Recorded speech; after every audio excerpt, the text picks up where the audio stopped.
Hello again and welcome to another edition of Southern Country. Hi, I'm Herb Southern and welcome to the show, my friends. Today I have Broken Bow recording artist Craig Morgan with me. Welcome to the show, sir. Thank you. Good to have you on Southern Country. Let's talk about My Kind of Living.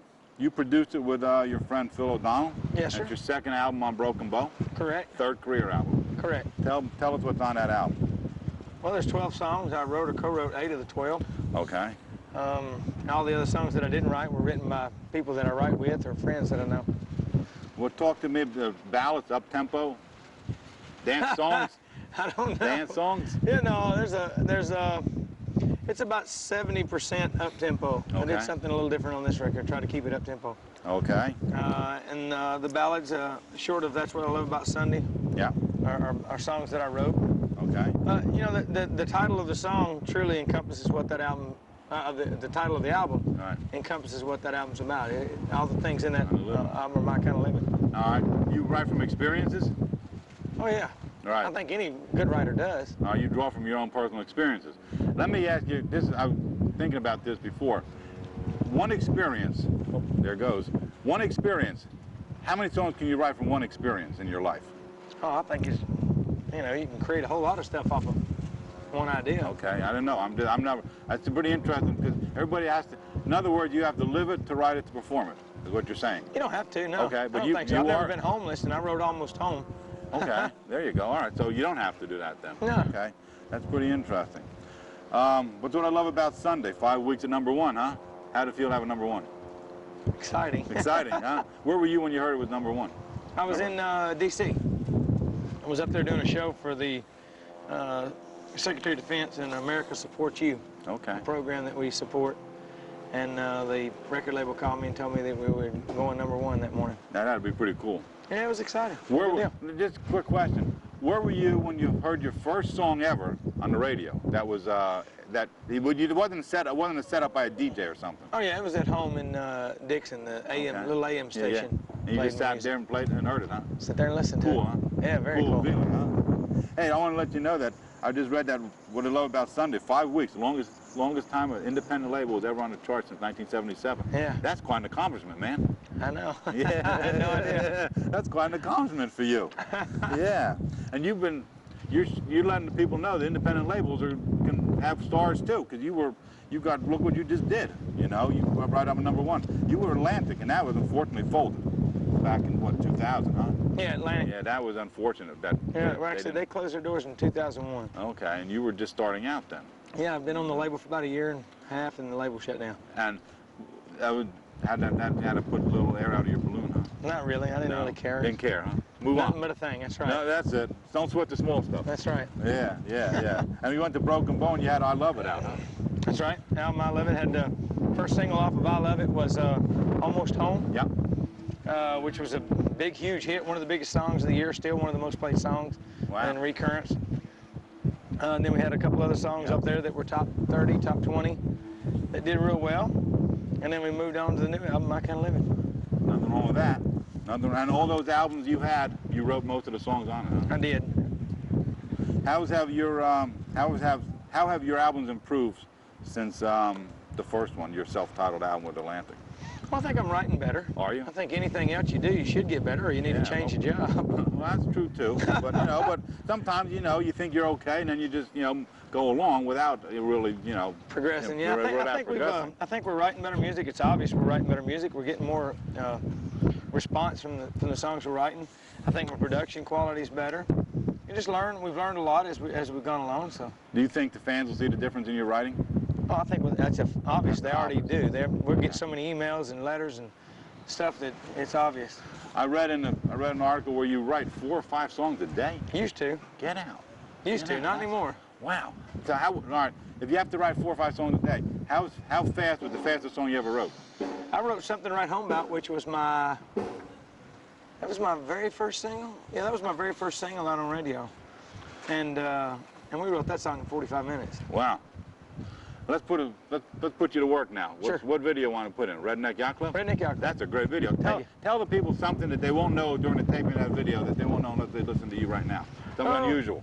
2 of my kids are in the video. Okay. That's something, and there's a gentleman by the name of Michael Waddell, who is the host of Real Tree Road Trips, #1 outdoor TV program. Wow. And he's in the video as well. Okay. Where was it shot?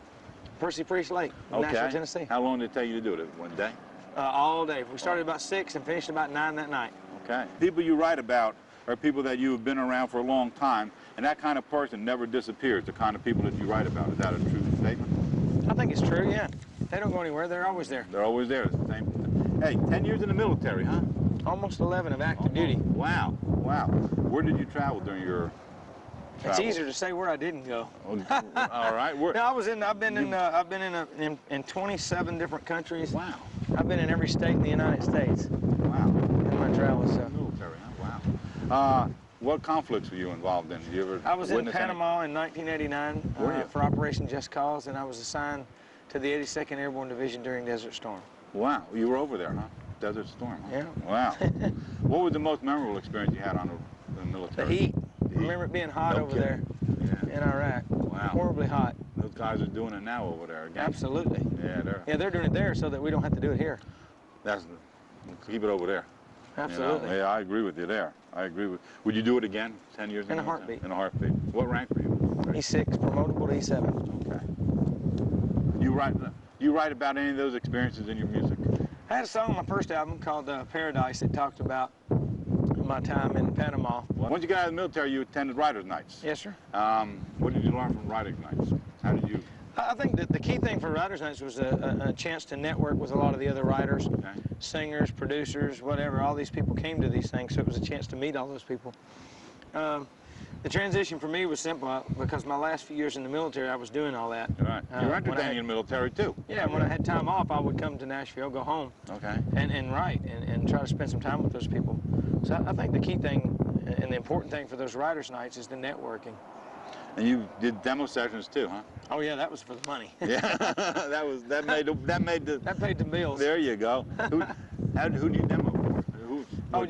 Everybody? Just about every writer in town. Everybody. I mean, everybody from Dean Dillon to Skip Ewan to Harley Allen. Are you cutting those songs? Have you ever cut one of the songs that you demoed? I did. I have a song on this album called The Cowboy and the Clown that I demoed a long time ago. There's at least 1 or 2 songs on every record I've done that were from songs that I demoed. Now, all right, the songs on the album, how far back do some of those songs go? They're not current. They're, like you said, a few years ago, but... there's a song on the new album. The album I Can't Live In, the song is That's When I Believe You're Gone. I wrote that with Craig Morris probably 5 or 6 years ago. Okay. Yeah. It just never fit in on the previous CD, and it worked on this one. What artist cut of all your demo songs, what famous artist cut some of your songs? Oh, George Strait. They did it? Yeah. You pitched it to them, they pitched it to them after you demoed it? They did, after I demoed it. I read also, I don't think I could have been an artist that I am today without being a songwriter. True? Oh, I agree. I believe that's a lot of who I am. Right. And those two things combined make me the artist that I am. If you want to go look ahead 50 years from now, they see Craig Morgan's name. How do you want to be remembered? Retired. Retired. 50 years from now? What thing in life would you like to be remembered by? I think that I would want people to say that I was honest, fair, and hardworking. Songwriter or singer? Honest, fair, and hardworking. There you go. You grew up in music, from what I read. Your father was in a band that played on Ralph Emery's show, huh? Yes, sir. Wow. Well, I remember that show. Yeah. You were 6 or 7. You were on the stage, huh? Singing? Oh yeah. Wow. First time. Yeah. How did it feel? We were talking about that this morning. I got pulled up on stage as a kid quite a bit. But in those days, you were progressing along. You didn't even think of music as a career. Oh no, it was that was something I grew up in. So as a matter of fact, it was I didn't want to do it. That's so. I just kind of steered clear of it because it was something I was around all the time. Right. I wanted to go somewhere else and try something different, you know. Right. That was an everyday life. That's right. Yeah. You don't want to do that. But as soon as I got away, I wanted to come back. You felt the pull, huh? Yeah. Felt the pull. Yeah. That's interesting. What, you never looked back once you made that career choice from the military to the music? Not yet. You never looked back, huh? You're still going, huh? Yep. That's good. Nothing wrong with that. Nothing wrong with that. Hey, we were talking about Almost Home before. It earned you a Songwriter Achievement Award from the Nashville Songwriters Association International, huh? That had to be quite an accomplishment back when that song came out. Oh yeah, absolutely. Anytime your peers pick a song that you've written as you know for an award, I mean that's just amazing.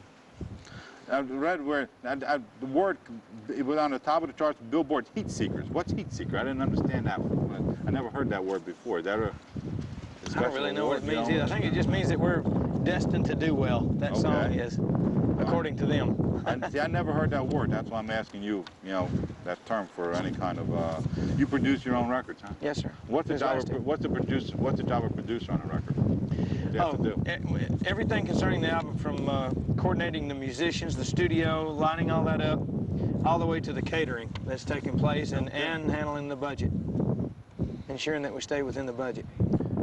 How does it feel to work with the heroes that you looked up to over the years growing up, and now you're sitting there working with them as they're next to you, you know? Oh, it's still odd to me. Is it? Oh, yeah, I've been on stage with, I've actually sang on the Opry with George Jones, John Conley. Opry 100 times, I read. Oh, yeah. My God. So it's still weird for me. I mean, I got a call from Jim Ed Brown the other day inviting me to his house. Wow. That's odd. That is. But exciting and makes me feel good about what we're doing. Exactly. You've been accepted. Yeah. That makes what it makes it feel good. Is that you've been accepted. It does. Absolutely. Yeah. You work with Little Jimmy on the stage, huh? Have, yeah. Yeah, he's cool. I love Little Jimmy. Yeah, everybody loves Little Jimmy. He epitomizes the country music industry. Oh my God. He was on the show a couple weeks ago. He's a great man. Yeah, I was out there. We were singing. He was just great. He's just great. You're quite a John Conley fan, huh?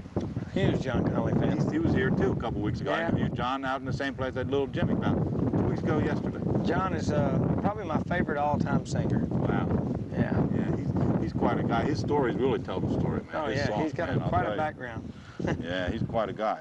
You toured with Leanne Rimes and Montgomery Gentry, Brad Paisley, and Terry Clark, huh? Done a lot of shows with all of them. Yeah. You opened for them, huh? They're nothing wrong with that. What other jobs? You've always been in music. What other jobs did you do in the past? Well, I've been a police officer. Yep, I read that. Worked at Walmart. Yeah. Okay. I was a EMT, paramedic. Yeah, I read that too. Yeah. The Army. Yeah. Construction. Every good songwriter's done just about everything. You got to work to pay the bills. You got to. That's Don't right. give up your daytime job, as the old saying goes. Let's throw another video on. What do you want to do? I got them. They're right. I had a video. It's called Every Friday Afternoon, a single that we did. Here. Yeah. Tell me about that video before we put it in. That was the first video shot beyond the security checkpoints at an airport after September 11th. Wow. I found that out after the fact. Wow. The first one. Okay. And all of my kids were in that video, as well as a lot of friends, and that was a lot of fun to make. The day that we made that video, my son was in the hospital having his appendix removed. His appendix had burst a couple of days prior. And so that was a tough time trying to sit there and do that video knowing my son was in the hospital. Charities, what do you do for charity work? You work with things just about anything involving children. Yeah, and I think that has a lot to do with the fact that I have kids, and we just love kids. And in particular, the St. Jude Children's Research Hospital, Deliver the Dream, and as well anything involving the military because of my relationship with them. There's a new program called Americasupportsyou.net that we're very active with right now. Advice for somebody just starting out. Give them some advice here, Craig. You know, I tell you, before you give up your day job and sell your house, talk to people that are in the industry that know what they're doing, and make sure that you have what they are going to want you to have in order to do it. The best way to get into country music, you'd say, is through songwriting? It was for me, you know, but not everybody writes songs. You can be a great singer and not write songs. True. George Strait, you know, he don't write a lot of his music. No, I know. But... And he's made a pretty good living at it. So I just, you know, like I said, make sure you got the talent, and the only way to know that is to seek out those people who truly dictate what happens in your career in the record industry. What do you do for relaxed time, hobbies? Ride motorcycles and hunt. Harley, man? No, I'm a dirt bike guy. Oh, that's right. I did. You just did a charity. Are you doing one? We have we got a race coming up. There you go. We're hoping next year to do I do a benefit every year, and we're hoping next year's benefit will include a trail ride. Tell you what we're going to do. Why don't we close the show with that song that made you a #1? We didn't put that in yet, did we? I don't think so. No. That's what I love about Sunday. Yeah, that was a #1. Why don't we put it in? Talk about that one before we close the show. What was unusual about taping that? Just a long day. It looks like we're having a lot of fun, and we did have a lot of fun, but fun can sometimes be work. After so many hours, huh? Thank you for being on the show. Thank you. Appreciate it, Craig.